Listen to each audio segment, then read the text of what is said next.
En aquel tiempo se levantará Miguel, el gran príncipe que protegía a tu pueblo, y será tiempo de angustia, cual nunca fue desde que hubo gente hasta entonces.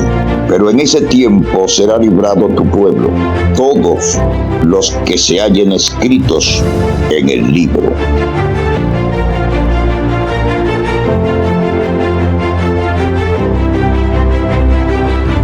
Un saludo muy cordial, hermanos y hermanas. Es un placer estar aquí con ustedes en esta región del país donde no vengo muy a menudo, pero gracias a Dios pude llegar para estar con ustedes. Recuerdo con mucho cariño las veces que vine cuando tenían el laicato allá en Ocean City. ¿Cuántos participaron en eso alguna vez? Levanten la mano. Ve, algunos recuerdan. Ya revelaron su edad, porque fue hace tiempos. Bien, durante esta media semana vamos a estudiar algunos temas relacionados con la profecía, sí, pero también con el concepto de tiempo que tiene Dios y el concepto de tiempo que tenemos nosotros. Queremos empezar con una oración. Nunca debemos abrir la palabra sin oración. Así que les invito a inclinar sus rostros con reverencia y vamos a elevar una oración al Señor. Padre Celestial, gracias te damos por el privilegio de encontrarnos en tu casa. Gracias porque podemos abrir con libertad tu santa palabra. Te pedimos que no regrese a ti vacía, sino que haga el impacto en nuestras mentes y corazones. Te damos gracias, Señor, por la promesa de tu presencia. Reclamamos esa promesa en el nombre precioso de Cristo nuestro Salvador. Amén. Al contemplar el mundo con ojos enrojecidos por el insomnio, todo parece estar fuera de control y en proceso de desintegración. Guerras, rumores de guerras, a una posibilidad de una guerra nuclear, la desintegración del núcleo familiar, la confusión de géneros, los desamparados que duermen en las calles, el aumento de matrimonios gay, la inflación galopante, las pandemias, los tumultos, el racismo, las inundaciones, las sequías, las hambres, los tornados, los terremotos, los huracanes, los incendios, las riñas políticas, los magnicidios, los hurtos, los tiroteos en masa, los suicidios y la drogadicción prevalecen. Y esta es una lista parcial. Todo parece estar en caos. Según parece, los demonios están en control. ¿Pero lo están en verdad? ¿Cómo podemos explicar lo que está sucediendo ahora con nuestro planeta? La respuesta es muy sencilla. Después que el Señor Jesucristo ganó la victoria contundente en la cruz del Calvario, Satanás se llenó de una ira vitriólica en contra de Jesús, pero como ya no tenía acceso a Jesús, se lanzó contra su pueblo. Lo que vemos en el mundo ahora es la evidencia de un enemigo derrotado, un enemigo que está lleno de ira porque ha perdido la guerra decisiva en la batalla entre el bien y el mal. La sierva del Señor nos dice que cuando Satanás fue lanzado fuera del cielo en la cruz del Calvario, los ángeles de Satanás salieron como leones rugientes a procurar la destrucción de los seguidores de Jesús. Primeros Escritos, página 191. Al acercarnos al final de la historia, Satanás intensificará su ira en contra de Dios, en contra de su pueblo, para traer la mayor desolación y destrucción posible. Ahora, el cielo puede regocijarse, porque ya el fastidioso no puede ir allá a acusar a los hermanos. Pero la tierra no se puede regocijar. Quiero leer Apocalipsis 12 y los versículos 10 al 12, a donde nos habla de la reacción del cielo cuando Satanás fue lanzado fuera en la cruz, y cuál es la reacción de la tierra. Dice allí: entonces oí una gran voz en el cielo que decía: ahora ha venido la salvación, el poder y el reino de nuestro Dios y la autoridad de su Cristo, porque ha sido lanzado fuera el acusador de nuestros hermanos, que los acusaba delante de nuestro Dios día y noche. Y ahora viene la reacción del cielo: por lo cual, alegraos cielos y los que moráis en ellos. Así que, ¿qué puede hacer el cielo? Regocijarse. ¿Pero qué de la tierra?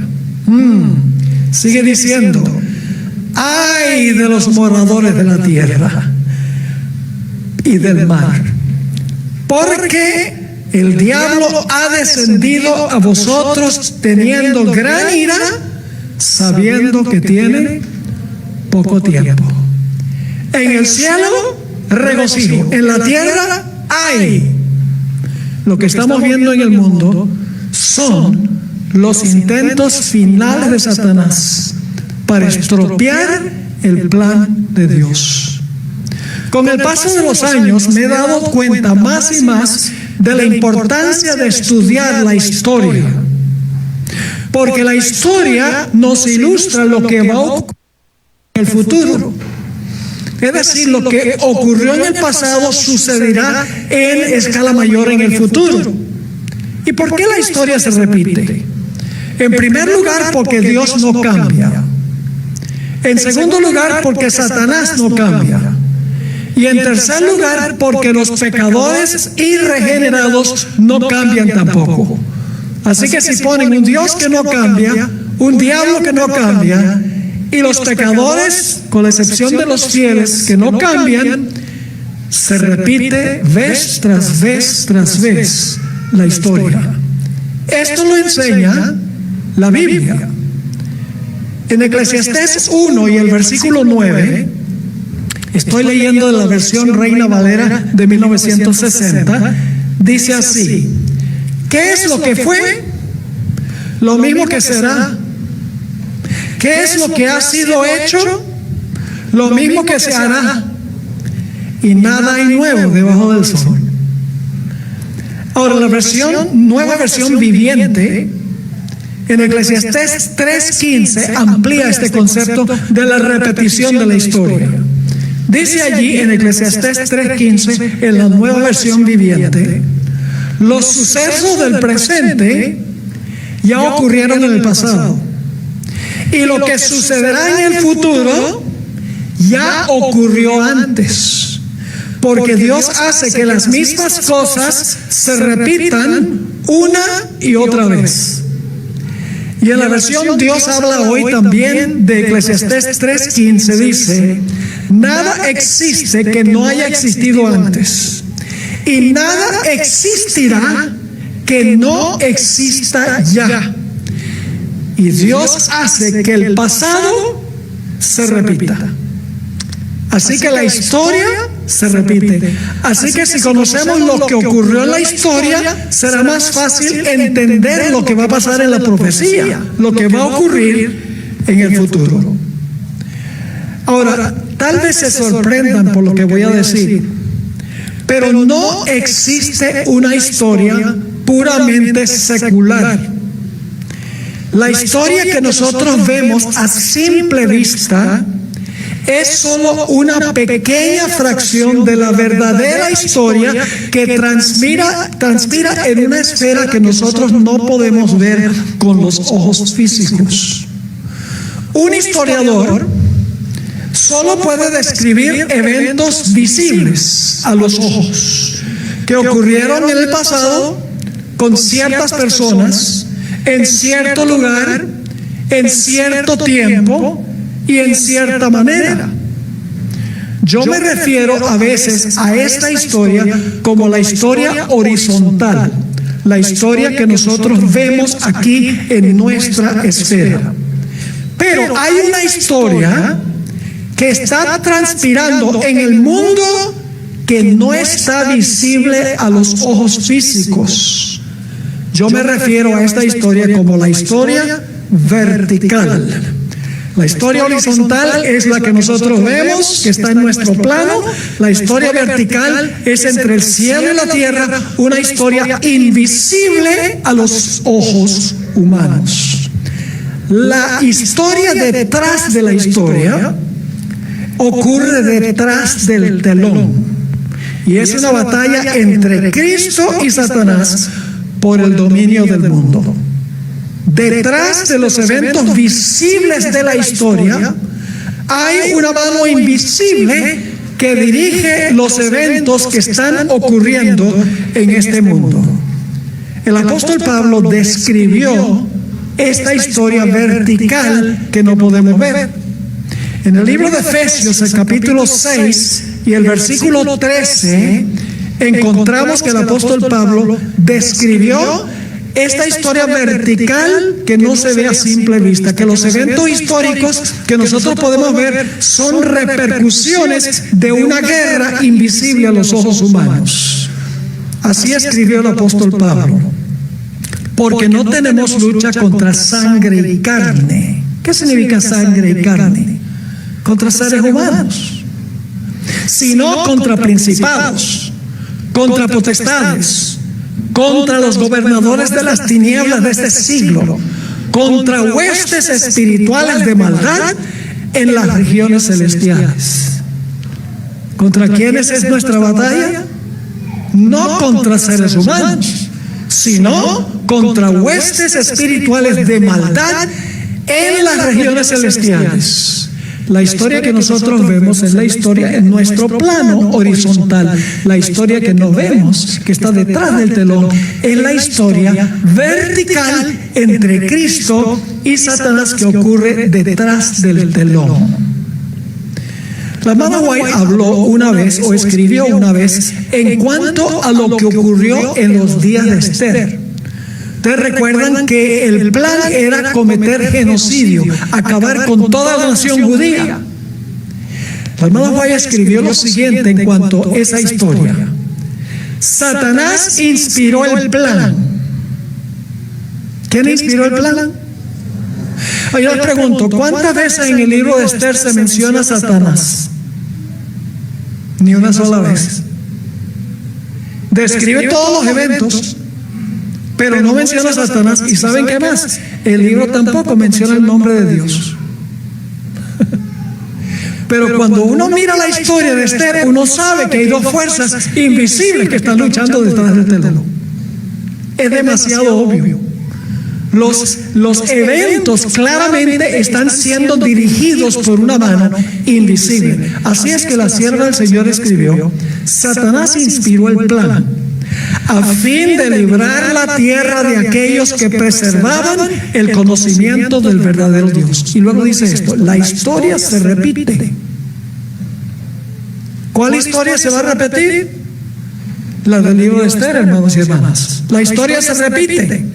La misma mente magistral que maquinó contra los fieles en siglos pasados obra ahora a fin de controlar a las iglesias caídas, para que por medio de ellas Él pueda condenar y ejecutar sentencia de muerte sobre aquellos que no adoren el sábado idólatra, que es el domingo. Pero aunque así parezca, ahora la hermana White va a describir que hay una historia detrás de la historia que yo llamo vertical. Dice: pero aunque así parezca, no libramos una lucha con seres mortales, no guerreamos contra sangre y carne, sino contra principados, contra poderes, contra gobernadores de las tinieblas de este mundo, contra espíritus impíos en las regiones celestiales. Esa cita viene de la matutina El Cristo Triunfante, página 368. Hay una conspiración detrás de la historia horizontal. La palabra conspiración trae a la mente la historia de Judas Iscariote, quien por fuera profesaba ser fiel a Jesús y apoyar su causa, pero en las sombras estaba conspirando con los líderes religiosos para oponerse a Jesús. Judas tenía engañados a sus mismos colegas hasta el último momento. El Espíritu de Profecía nos dice que cuando Jesús dijo, lo que tienes que hacer, hazlo presto, los otros discípulos pensaban que Jesús estaba mandando a Judas a hacer un mandado. Los tenía engañados. Por esta razón es que en Juan 6:70 el Señor Jesucristo se refirió a Judas como un diablo. Y en Juan 13 y el versículo 2 dice que Satanás puso en el corazón de Judas entregar a Jesús. Es decir, que detrás de la oposición a Jesús estaba Judas, pero detrás de Judas estaba Satanás. Ahora ustedes dicen, ¿cómo podemos luchar contra un enemigo que no podemos ver?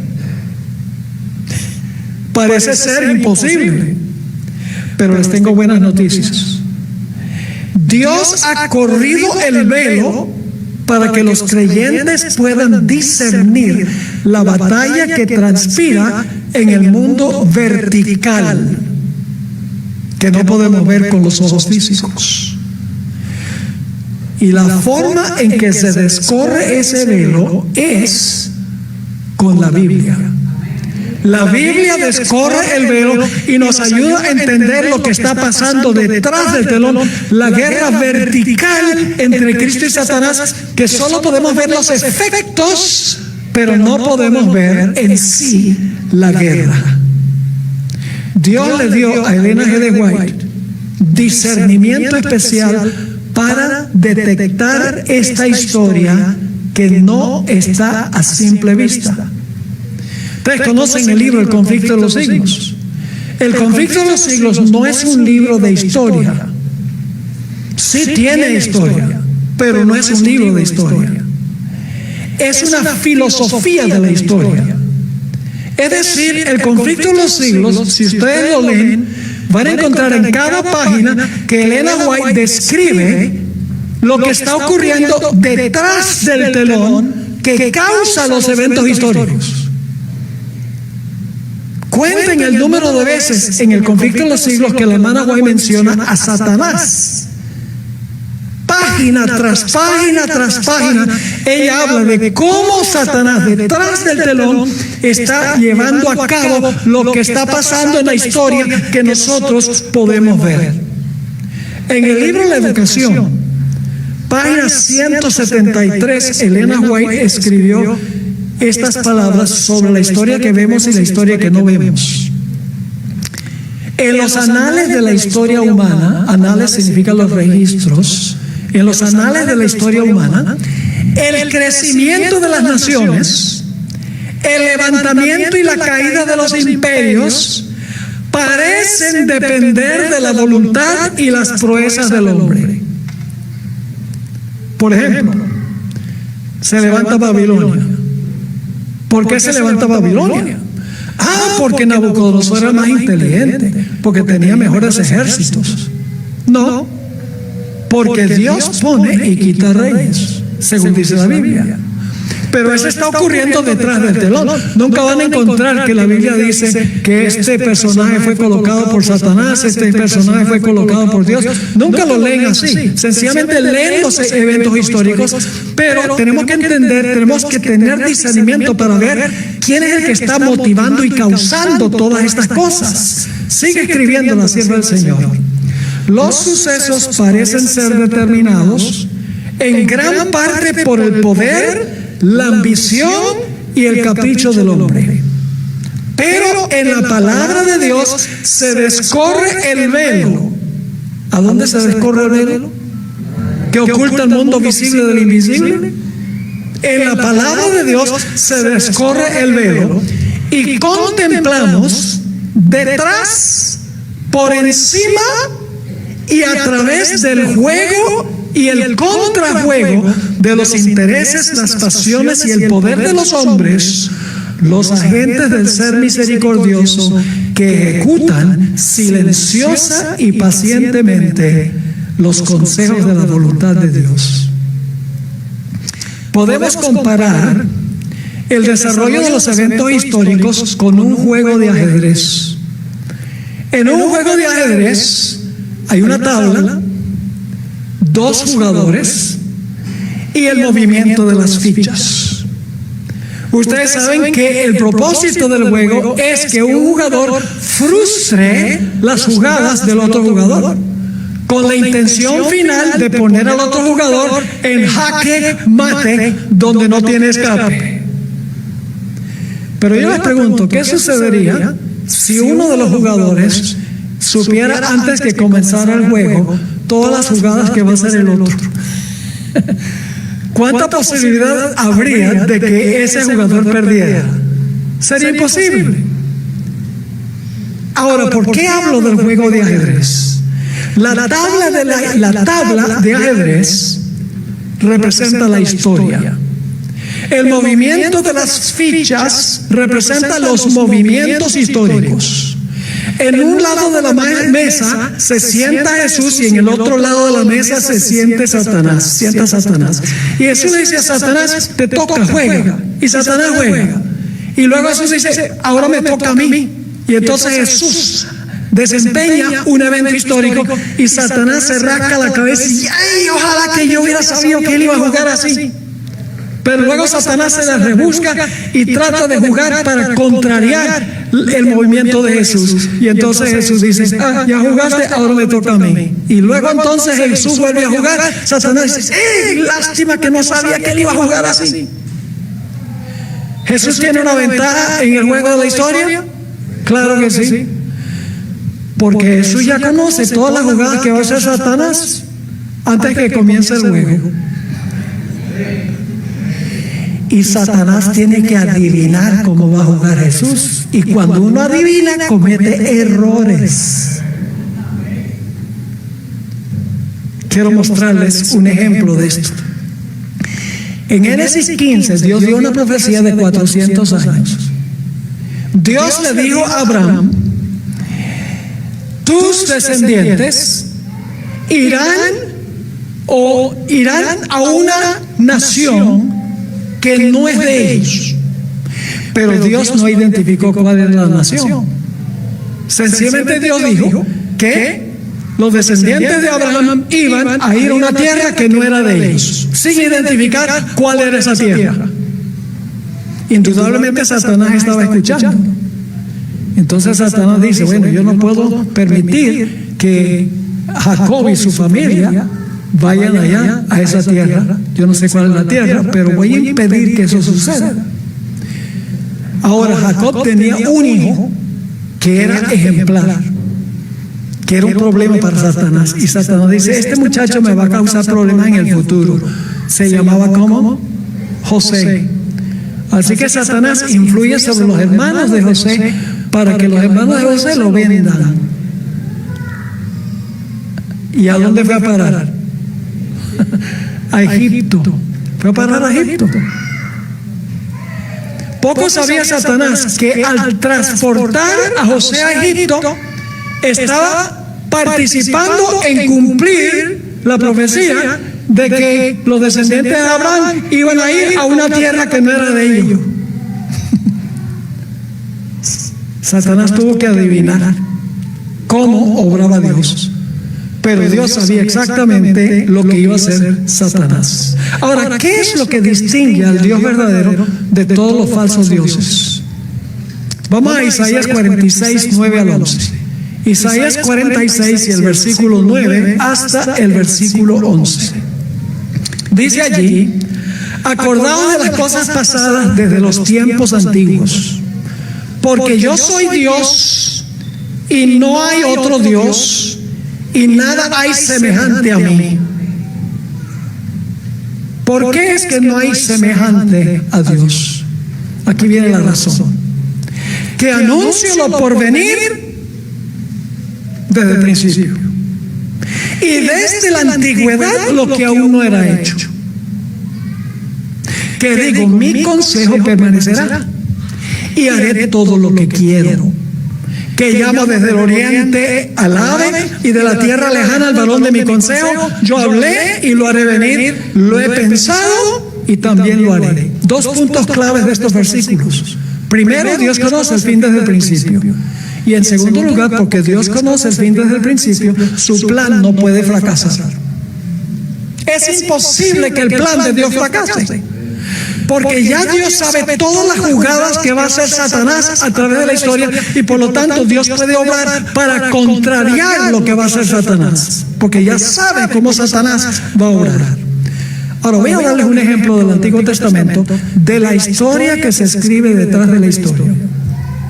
En cierta ocasión, el rey Josafat, que era el rey de las dos tribus del sur, que se conoce como Judá, se reunió con Acab, el rey de las 10 tribus del norte, en la ciudad de Samaria.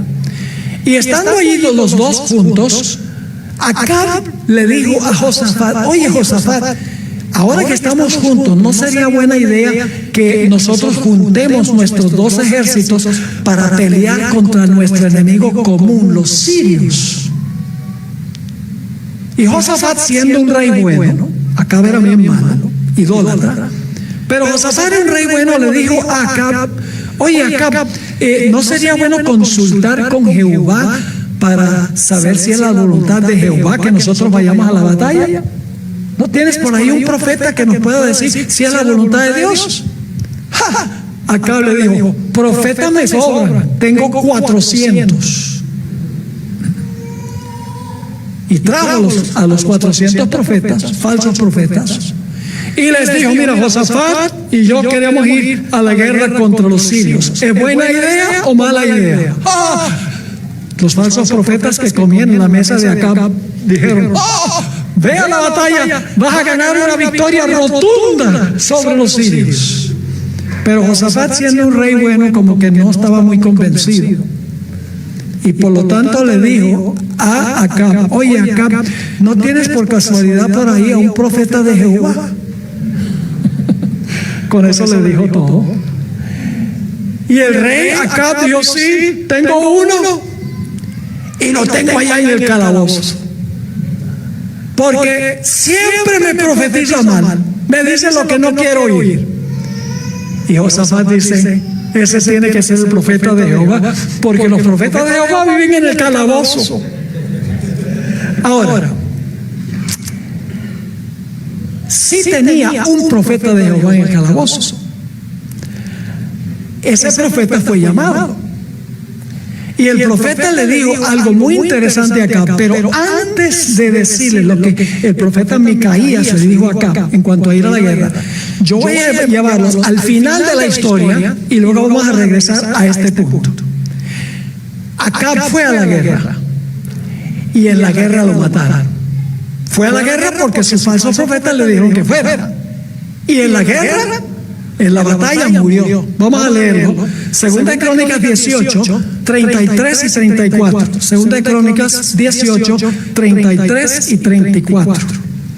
Dice: más disparando uno al arco a la aventura, hirió al rey de Israel entre las junturas y el cocerete.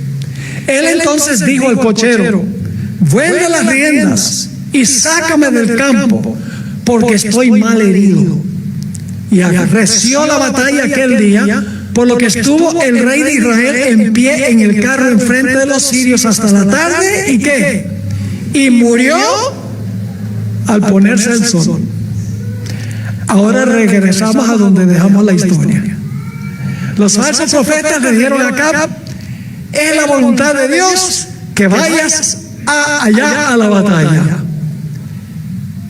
Pero el profeta Micaías, que estaba en el calabozo, vino cuando lo llamaron antes de que mataran a Acab en la batalla.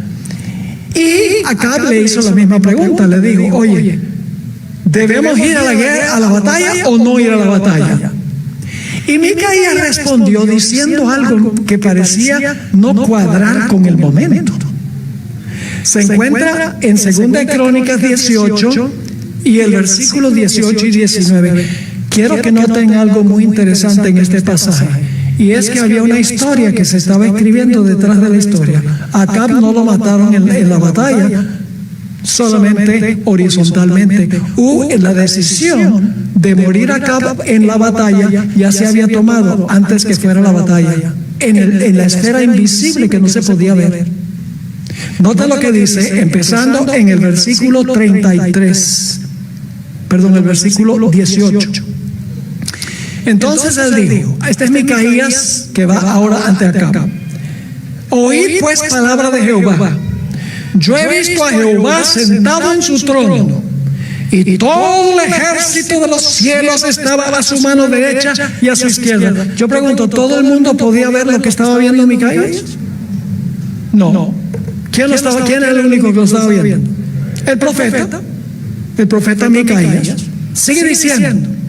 Y Jehová preguntó, ¿quién inducirá a Acab, rey de Israel, para que suba y caiga el ramo de Galaad? ¿Quién va a convencer a Acab que vaya a la guerra para que lo maten? Y uno decía así y otro decía de otra manera. Esto está pasando en el cielo. Entonces salió un espíritu que se puso delante de Jehová y dijo, yo lo induciré, yo lo hago. Y Jehová le dijo, ¿de qué modo? Y él dijo, saldré y seré espíritu de mentira en la boca de todos sus profetas. ¿Quién fue el que llevó a los profetas a mentir? Un espíritu. ¿Quién es ese espíritu? No puede ser un ángel bueno, porque los ángeles buenos no usan mentira. ¿Quién era ese espíritu? Satanás. ¿Podía Satanás ir al cielo antes que Cristo muriera en la cruz? Sí, Señor, el libro de Job lo indica. En el concilio celestial, cuando había algo que tenía que ver con la tierra, Satanás comparecía allá. Este espíritu era Satanás. La muerte de Acab se había decidido antes de que fuera la batalla. La decisión había sido tomada en el mundo invisible, que no se veía a simple vista. ¿Están entendiendo este asunto? Así es que la Biblia quita el velo y nos ayuda a comprender lo que está ocurriendo detrás, por encima y más allá de la historia que se ve a simple vista. Los eventos visibles de la historia son tan solo una pequeña fracción de la batalla que se libra detrás del telón. Por eso yo digo, técnicamente no hay una distinción entre la historia secular y la historia sagrada. Todo evento histórico, sea cual fuera, es un reflejo de la batalla invisible entre Cristo y Satanás. Podemos comparar el juego y el contrajuego de la historia con un témpano de hielo que flota pacíficamente en la superficie del Océano Atlántico Norte. A simple vista, el témpano parece inofensivo, por lo menos lo que se ve. Pero la historia del Titanic ilustra que la parte peligrosa del témpano es lo que no se ve, lo que está debajo del agua. Es decir, la parte de arriba del témpano que se ve es solo una pequeña fracción del témpano. La parte peligrosa está por debajo donde no se ve.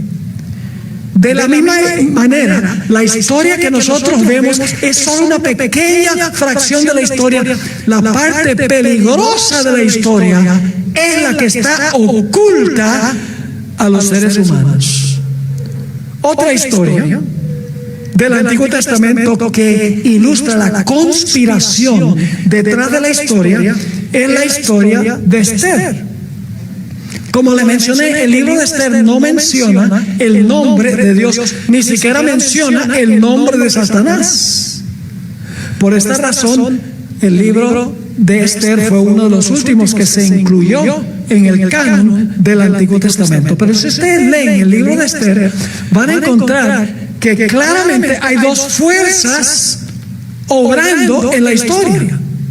Hay una fuerza que está obrando sobre los reyes de Medo-Persia para acabar con la nación judía, y por el otro lado hay el Dios del cielo que coloca a Esther en el palacio, que usa a Mardoqueo y que usa eventualmente al rey Asuero para librar al pueblo de genocidio. Claramente al leer la historia, aunque no se menciona por nombre Cristo y Satanás, se ve la lucha de Cristo contra Satanás. Podemos también ver esto en la historia de Job.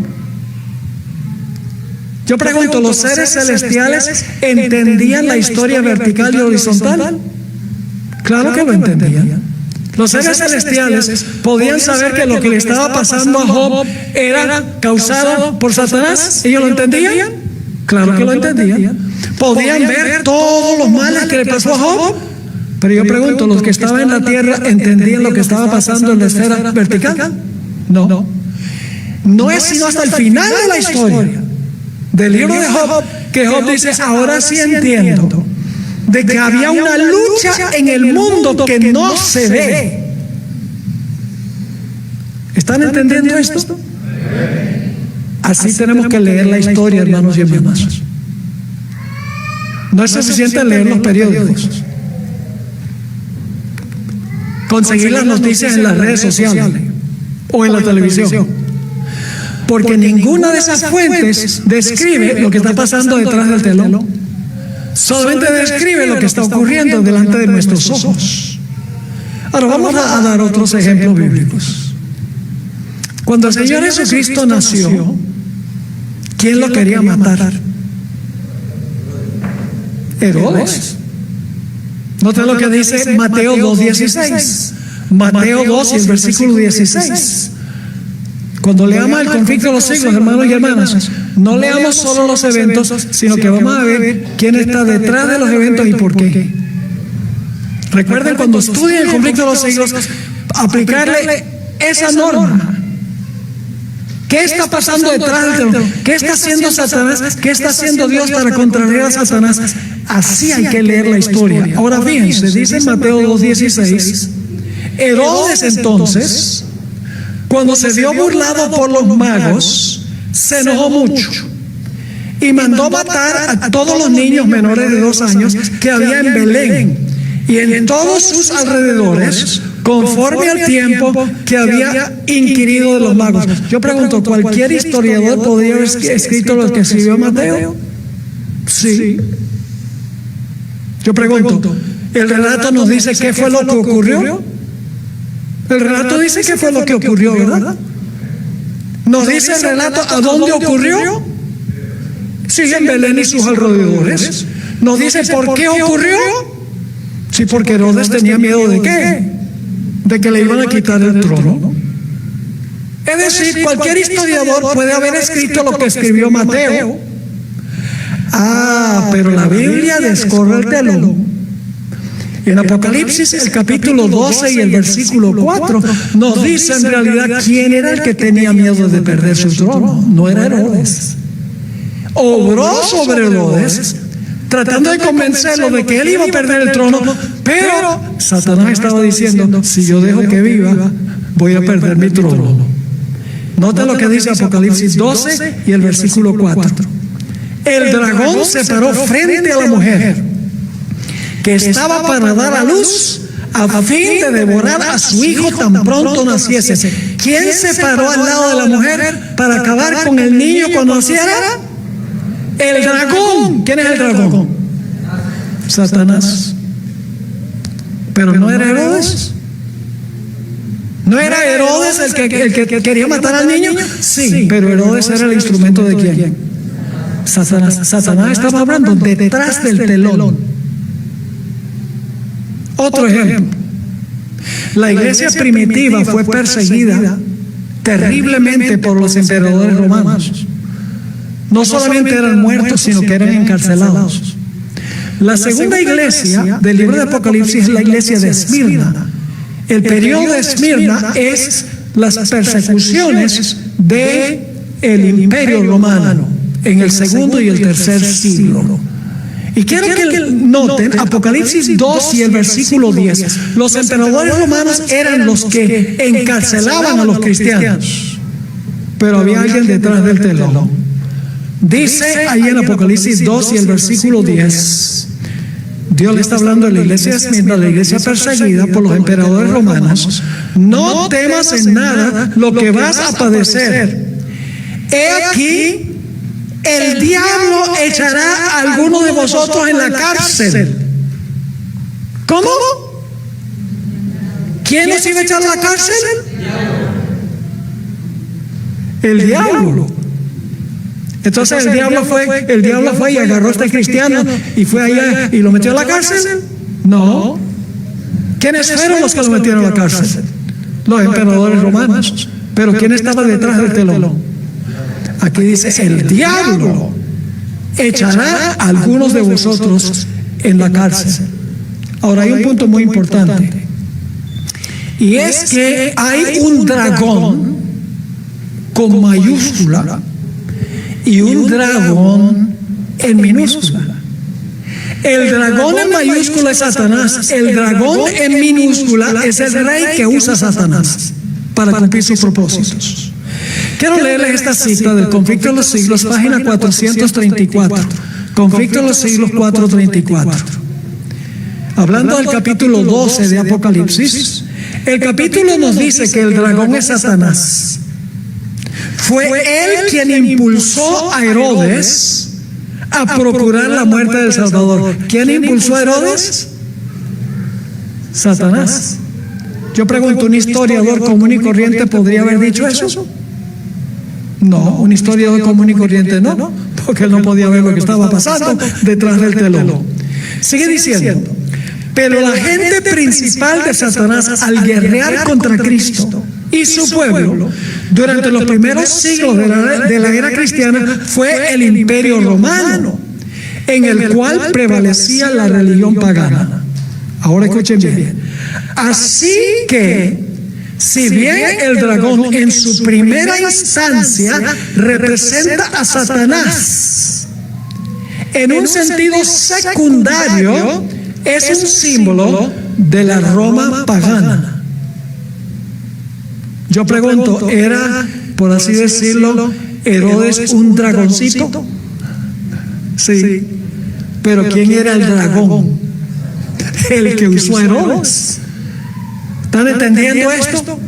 Es decir, hay un dragón con mayúscula, que es el que está detrás del telón maniobrando, y hay un dragón con minúscula, que es el instrumento que Satanás usa para cumplir sus propósitos. Y nosotros tenemos que ver la guerra invisible, y la única forma que podemos hacerlo es con la Biblia y el espíritu de profecía.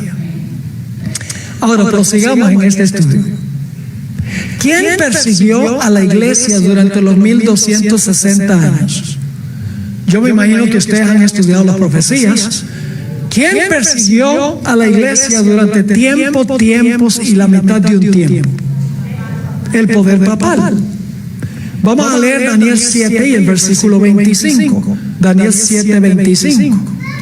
Hablando del cuerno pequeño, y hablará palabras contra el Altísimo, y a los santos del Altísimo quebrantará. ¿Quién iba a quebrantar a los santos del Altísimo?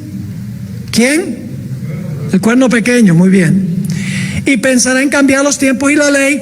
¿Y por cuánto tiempo iba a perseguir a los santos del Altísimo? Y serán entregados en su mano, ¿hasta qué? Tiempos y la mitad de un tiempo. ¿Quién persiguió a los fieles? El cuerno pequeño, el poder papal. ¿De acuerdo? Ahora, Apocalipsis 13 usa otro símbolo para el papado: la bestia que se levanta del mar. Es lo mismo que el cuerno pequeño. Vamos a Apocalipsis 13 y el versículo 7 para ver quién guerreó contra los santos. Dice en Apocalipsis 13, 7: y se le permitió hacer guerra contra los santos, ¿y qué? Vencerlos, la bestia, que es lo mismo que el cuerno pequeño. También se le dio autoridad sobre toda tribu, pueblo, lengua y nación. Entonces yo pregunto, ¿quién persiguió a los santos del Altísimo? El cuerno pequeño, que representa el papado, la bestia, que representa ¿qué? El papado. Dos símbolos que representan el mismo poder. Pero yo pregunto, ¿quién era el que estaba detrás del telón? Tenemos que ir al capítulo 12 de Apocalipsis para ver que hay el dragón detrás del dragón. Noten Apocalipsis 12 y el versículo 6, y luego vamos a leer el versículo 14. Apocalipsis 12, 6 y luego el versículo 14 dice: y cuando vio el dragón que había sido arrojado a la tierra. ¿Quién es el dragón que fue arrojado a la tierra? ¿Quién fue? El diablo, muy bien. Cuando vio al dragón que había sido arrojado a la tierra, ¿qué hizo? Persiguió a la mujer que había dado a luz al hijo varón. ¿Quién persiguió a la mujer que son los santos del Altísimo? El dragón. ¿Por cuánto tiempo? Vamos al versículo 14. Y se le dieron a la mujer las dos alas de la gran águila para que volase de la serpiente. ¿Quién es la serpiente? El dragón, la serpiente antigua, el diablo y Satanás. Es decir, serpiente y dragón son intercambiables. Así que dice, se le dieron a la mujer las dos alas de la gran águila para que volase de delante de la serpiente o del dragón. ¿A dónde? Al desierto. A su lugar donde es sustentada, ¿por qué? Un tiempo y tiempos y la mitad de un tiempo. ¿Es el mismo periodo que vimos en Daniel 7:25? Sí. Ahora, ¿quién persiguió a los santos o a la mujer? ¿Fue el papado o fue el dragón? ¿De quién era emisario el papado? No es políticamente correcto decirlo, pero claramente el dragón persiguió a la mujer, tiempo, la mitad de un tiempo. Pero sabemos que el cuerno pequeño persiguió a los santos del Altísimo por tiempo, la mitad de un tiempo. Es decir, que la bestia o el cuerno pequeño desempeñó la obra ¿de quién? Del dragón detrás del telón. Las persecuciones del papado, no fue el papado, fue Satanás. ¿Me están entendiendo o no? Cuando estudiamos Apocalipsis 13, con Apocalipsis 12, con Daniel 7, vemos que hay un poder detrás del telón que está causando estas cosas. Ahora necesitamos ir al futuro. Al terminar el tiempos y la mitad de un tiempo, el cuerno pequeño o la bestia recibió una herida ¿qué? Una herida mortal. ¿La herida mortal se va a sanar? Te conocen Apocalipsis 13. La herida mortal se va a curar. ¿Y qué va a pasar cuando la herida mortal se cure? Lo dice Apocalipsis 12, 17. Apocalipsis 12, 17 dice: ¿qué va a pasar cuando la herida mortal de la bestia, la misma bestia que persiguió a los santos durante tiempos, la mitad de un tiempo, cuando resucite de su herida mortal? Dice en Apocalipsis 12, 17: entonces el dragón, ¿quién es el dragón? El diablo, se llenó ¿de qué? De ira contra la mujer. ¿Y se fue a hacer qué? Guerra contra el remanente de la simiente de ella. Es una mejor traducción. Contra el remanente de la simiente de ella. Paremos un momentico allí. ¿Quién es el remanente de la simiente de la mujer? Para saber quién es el remanente de la simiente, tenemos que saber en primer lugar quién es la simiente. Porque es el remanente de la simiente. Yo pregunto, ¿quién es la simiente de la mujer? La simiente de la mujer es uno: Cristo. El apóstol Pablo dijo en Gálatas que a Abraham fueron hechas las promesas y a sus simientes. No dice a sus simientes como de muchos, sino de uno, a tu simiente, la cual es Cristo. Es decir, la simiente de la mujer es Cristo. Entonces yo pregunto, ¿quién es el remanente de la simiente? Es el remanente de Cristo Jesús. ¿Y por qué está airado al final de la historia el dragón con la mujer, es decir, con la iglesia? ¿Por qué está enojado? Porque guardan ¿qué? Los mandamientos de Dios y tienen el testimonio de Jesucristo. Ahora yo les pregunto, ¿Satanás personalmente va a hacer esta guerra al final de la historia? ¿Satanás lo va a hacer en persona? No. ¿Saben cómo lo va a hacer? Lo va a hacer a través de la bestia que se levanta del mar, cuya herida fue sanada, y con otra bestia que se levanta de la tierra. Es decir, Satanás todavía va a estar ¿qué? Invisible a los ojos humanos, trabajando detrás del telón, tirando la piedra y escondiendo la mano, por subterfugio, camuflado. Es decir, Satanás el dragón va a manifestar su ira contra el remanente de Cristo, levantando dos bestias. La bestia que se le sana la herida y la bestia que se levanta de la tierra van a ser los poderes visibles que Satanás, el dragón, obra a través de ellos desde el mundo invisible. Y usted dice, ¿cómo sabemos eso? Vamos a Apocalipsis 13, 3 y 4. Apocalipsis 13 y el versículo 3 y el versículo 4. Hablando de la bestia que persiguió por tiempos y la mitad de un tiempo en el pasado. Dice, vi una de sus cabezas como herida de muerte, pero su herida mortal fue ¿qué? Sanada, y se maravilló toda la tierra en pos de la bestia. Pero ¿de quién es instrumento la bestia?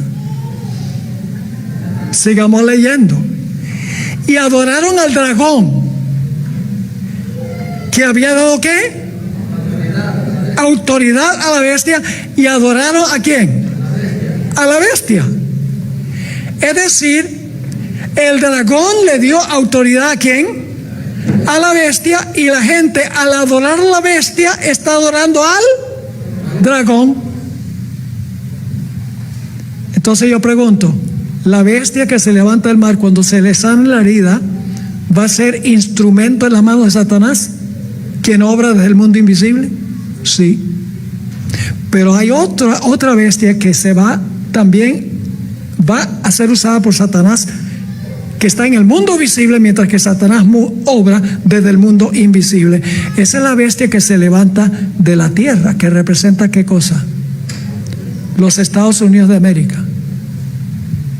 La segunda bestia se levanta de la tierra. Y ustedes dicen, ¿cómo sabemos que esa bestia también es portavoz del dragón? Pues hay que leer Apocalipsis 13:11.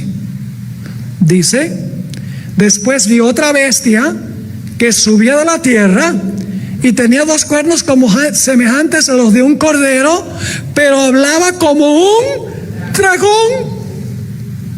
¿De quién es portavoz la bestia que se levanta de la tierra? Del dragón. ¿De quién es instrumento la bestia a quien se le sana la herida? De el dragón, detrás del telón. Ahora, ¿saben algo? La segunda bestia de Apocalipsis tiene una sola función, y esa función es sanarle la herida a la primera bestia para unirse con ella para perseguir a los fieles de Dios. Yo no sé si ustedes han notado, pero la bestia que se levanta de la tierra, todo lo que hace, lo hace para complacer a la primera bestia. Dice que manda a todos a adorar a la primera bestia. Ejerce toda la autoridad de la primera bestia. Impone la marca de la primera bestia. Hace una imagen de la primera bestia. Todo lo que hace lo hace en presencia de la primera bestia. Es decir, el propósito de la segunda bestia de Apocalipsis 13 es devolverle el poder a la primera bestia, para luego unirse y hacer las obras que inspira el dragón detrás del telón. ¿Me están siguiendo o no? Ahora vamos a Apocalipsis 16, 13 y 14. Apocalipsis 16, 13 y 14. Va a haber 3 poderes al final que van a unirse para perseguir a los fieles de Dios. Apocalipsis 16, 13 y 14. Y vi salir de la boca del dragón. ¿Qué representa el dragón? Satanás, muy bien. Y de la boca de la bestia. ¿Qué representa la bestia? El poder papal. Y de la boca del falso profeta. ¿Qué representa el falso profeta? Es lo mismo que la bestia que se levanta de la tierra. Representa los Estados Unidos. 3 espíritus inmundos a manera de ranas, pues son espíritus de demonios que hacen señales, van a los reyes de la tierra en todo el mundo para reunirlos a la batalla de aquel gran día del Dios Todopoderoso. ¿Cuántos poderes se van a unir? El dragón, Satanás, la bestia, que es el poder papal, y el falso profeta, que es la bestia que se levanta de la tierra. Pero ahora hay un detalle muy interesante. Y es que en Apocalipsis 19 se menciona nuevamente 3 poderes, pero uno de los poderes cambia. Vamos a Apocalipsis 19, 19 y 20. Apocalipsis 19, 19 y 20. Y vi a la bestia. ¿Ese poder se menciona en el capítulo 16 que leímos? Sí. Y a los reyes de la tierra. ¿Eso está en Apocalipsis 16? No. En lugar de los reyes de la tierra está ¿quién? El dragón. Porque sigue diciendo aquí, vi a la bestia, a los reyes de la tierra y sus ejércitos, reunidos para guerrear contra el que montaba el caballo y contra su ejército. La bestia fue apresada y con ella ¿quién? El falso profeta. ¿Cuántos poderes son? La bestia, los reyes de la tierra y ¿qué? Y el falso profeta o la bestia que se levanta de la tierra. ¿Qué diferencia hay entre el capítulo 16 y el capítulo 19? El lugar del dragón en el capítulo 16 es tomado por ¿quiénes? Por los reyes de la tierra en el capítulo 19. ¿Por qué? Pues vamos un momentico a notar un detalle muy interesante. En el libro Testimonios para los Ministros, página 39, Elena White perceptivamente escribió lo siguiente: reyes, príncipes y gobernantes, ¿son poderes civiles esos, sí o no? Sí, no son poderes religiosos, poderes civiles. Reyes, príncipes y gobernantes han colocado sobre sí mismos el rótulo del anticristo y son representados por el dragón. ¿Quiénes son representados por el dragón? Reyes, príncipes y gobernantes. Son representados por el dragón, que va a hacer guerra contra los santos, los que guardan los mandamientos de Dios y tienen la fe de Jesús. ¿Quién toma el lugar del dragón? Los reyes de la tierra. El dragón es con mayúscula. Los reyes de la tierra es la minúscula. Los que son instrumentos del dragón. Ahora avancemos rápidamente a la conclusión, el clímax extraordinario de todo lo que hemos estudiado esta noche. Cuando Jesús regrese a este mundo por segunda vez, todos los reyes de la tierra que se opusieron al pueblo de Dios morirán y permanecerán así hasta que resuciten después del milenio, ¿correcto? ¿Qué va a pasar con los reyes de la tierra? Bueno, antes de que Cristo haya venido murieron muchísimos a través de la historia, pero cuando Cristo venga todo el resto de los reyes van a morir. Ahora escuchen bien, murieron inconscientes de que Satanás los había usado para cumplir sus propósitos. ¿De acuerdo? Ellos sabían que estaban cumpliendo los propósitos de Satanás. ¿Por qué no lo sabían? Porque Satanás estaba invisible a sus ojos. No se daban cuenta que eran los instrumentos de la mano de Satanás, porque estaban viendo solamente la historia horizontal y no la historia vertical, porque habían desechado la Biblia. Ahora, después del milenio, ¿qué va a pasar con todos los reyes de la historia? Todos los reyes de la historia van a resucitar. Apocalipsis 25 dice, el resto de los muertos no tornaron a vivir, sino hasta que se cumplieron los 1000 años. Todos los reyes de toda la historia van a resucitar después del milenio. Y por primera vez en la historia se va a quitar el velo y van a ver a Satanás en persona.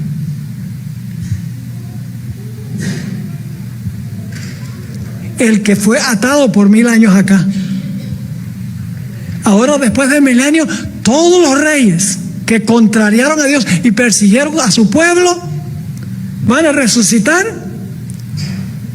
y Dios va a quitar el velo que dividió el mundo visible del mundo invisible, y van a ver a Satanás con sus ojos físicos. Sin embargo, Satanás no se hará pasar por Satanás. Quiero leerles del Conflicto de los Siglos, página 644. Yo pregunto, ¿Satanás a través de toda la historia ha usado el camuflaje? ¿Se ha camuflado? ¿Desde cuándo? Desde el Edén. ¿Se presentó en el Edén como un ángel? No, Eva estaba esperando un ángel, porque Dios les había dicho que un ángel excelso había caído del cielo, iba a tratar de convencerlos de que comieran del árbol. Eva estaba esperando un ángel. Satanás dice, no me conviene presentarme como un ángel, así que se camufló en una serpiente. Lo mismo va a hacer Satanás con todos los gobernantes que cumplieron los designios de Satanás después del milenio. Si se pasara por Satanás, nadie le creía. Pero si se presenta camuflado, puede convencer a todos los reyes que Él es el legítimo gobernante del mundo. Fíjense lo que dice ahí. Los impíos son sus cautivos. Al rechazar a Cristo, aceptaron la autoridad del jefe de los rebeldes. Están listos para aceptar sus sugestiones y ejecutar sus órdenes. No obstante, ahora escuchen, fiel a su antigua astucia, no se da por Satanás. ¿Cuál es la antigua astucia? No se dio por un ángel. Pretende ser el príncipe que tiene derecho a la posesión de la tierra y cuya herencia le ha sido arrebatada injustamente. Se presenta ante sus súbditos engañados como redentor, asegurándoles que su poder los ha sacado de sus tumbas y que está a punto de librarlos de la más cruel tiranía. Ahora, Jesús en ese momento no está visible a la gente. No se ha presentado todavía visible a todos los que están fuera de la ciudad. Dice la sierva del Señor, habiendo sido retirada la presencia de Cristo, Satanás obra milagros para sostener sus reclamos, fortalece a los débiles y a todos les infunde su propio espíritu y energía. Propone dirigirlos contra el campamento de los santos y tomar posesión de la ciudad de Dios. En un arrebato belicoso señala los innumerables millones que han sido resucitados de entre los muertos y declara que como jefe de ellos es muy capaz de destruir la ciudad y recuperar su trono y su reino. ¿Los reyes se van a comer el cuento? ¿Todos los reyes apóstatas que ultrajaron al pueblo de Dios se van a comer el cuento? Sí. No saben que es el mismo personaje que los usó del mundo invisible. Ahora visible, Satanás se presenta como el redentor de ellos, siendo que Satanás estuvo invisible a los ojos de los reyes antes del milenio. No sabían que él era el que influía en sus decisiones. Por lo tanto, aceptarán gustosamente la mentira de Satanás. Para ese momento, el dragón con mayúscula influirá sobre el dragón en minúscula, los reyes de la tierra. Pero entonces, cuando están a punto de atacar la ciudad, nunca atacan la ciudad. Ese es un mito, a veces dice, se reúnen y atacan la ciudad, y cuando están atacando, pues desciende fuego y los consume. No. Nunca atacan la ciudad. Porque después que Satanás los reúne y los organiza, la sierva de Dios dice que el ejército que Satanás organiza bajo el liderazgo de todos los reyes de toda la historia, dice que el número de soldados es mayor que todos los soldados que han peleado en todas las guerras de la historia del planeta Tierra. Por eso la Biblia dice, como la arena del mar. Pero entonces Dios muestra por encima de la ciudad un panorama de toda la historia de este mundo. Y todo lo que hizo Satanás en el curso de la historia, ustedes pueden leerlo en el conflicto de los siglos. Dice ella que los sacerdotes que persiguieron al pueblo de Dios durante 1260 años se van a dar cuenta que Satanás fue el que los inspiró para que hicieran eso. Se van a dar cuenta cómo todos los gobernantes a través de la historia escucharon las sugestiones de Satanás e implementaron sus sugestiones en la historia del planeta. Les va a mostrar Dios la historia como sucedió en verdad. Y entonces ahora, como dicen los puertorriqueños, todos los impíos se van a enfogonar con Satanás. Ya no van a atacar la ciudad. Están furiosos con Satanás, porque dicen, nosotros pensábamos que tú eras el príncipe, que tú eras el redentor, y ahora Dios nos ha mostrado claramente que tú fuiste el que estuviste detrás de todos los eventos históricos donde atacaste a Dios y atacaste a su pueblo. Y si leen Ezequiel 28, los primeros 10 versículos y el conflicto de los siglos, dice que se lanzan con una ira furibunda en contra de Satanás y sus ángeles. Es el gran clímax del conflicto de los siglos. Ahora hagamos una aplicación brevemente del final de la historia. Un ejemplo contemporáneo.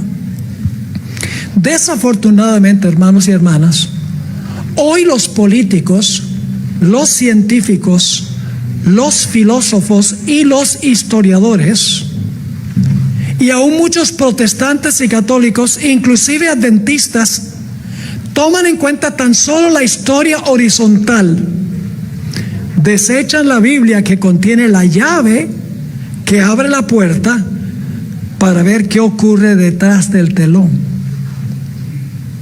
La gente hoy adquiere su conocimiento histórico de los periódicos, del internet, de la televisión y de las redes sociales. Los políticos de izquierda dicen que el cambio climático es una amenaza existencial y lo atribuyen a factores meramente humanos, como demasiados aire acondicionado, demasiados combustibles y demasiado estiércol de los animales.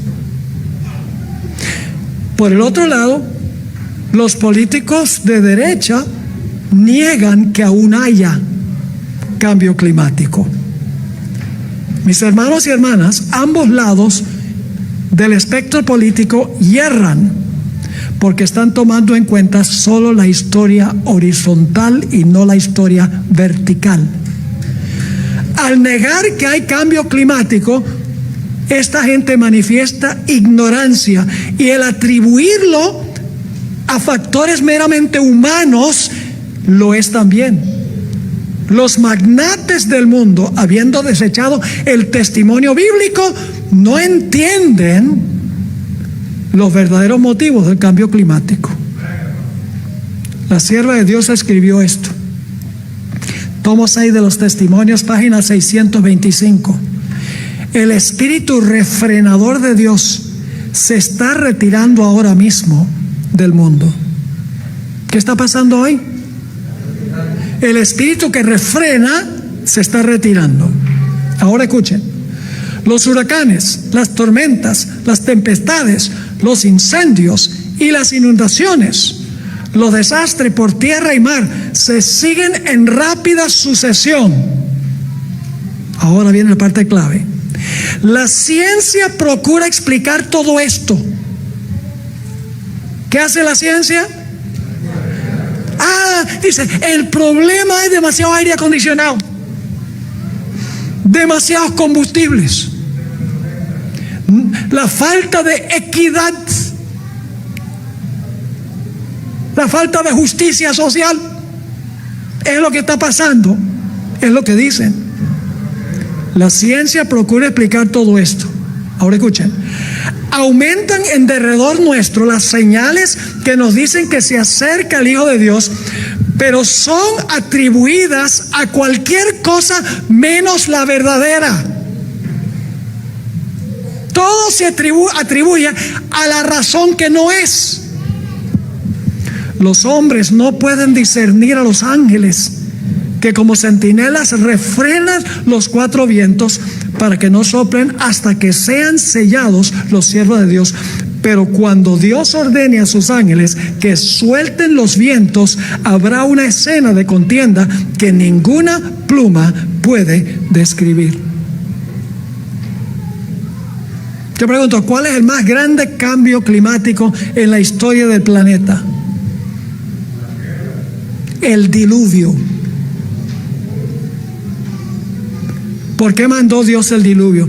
Porque estaban usando demasiado aire acondicionado.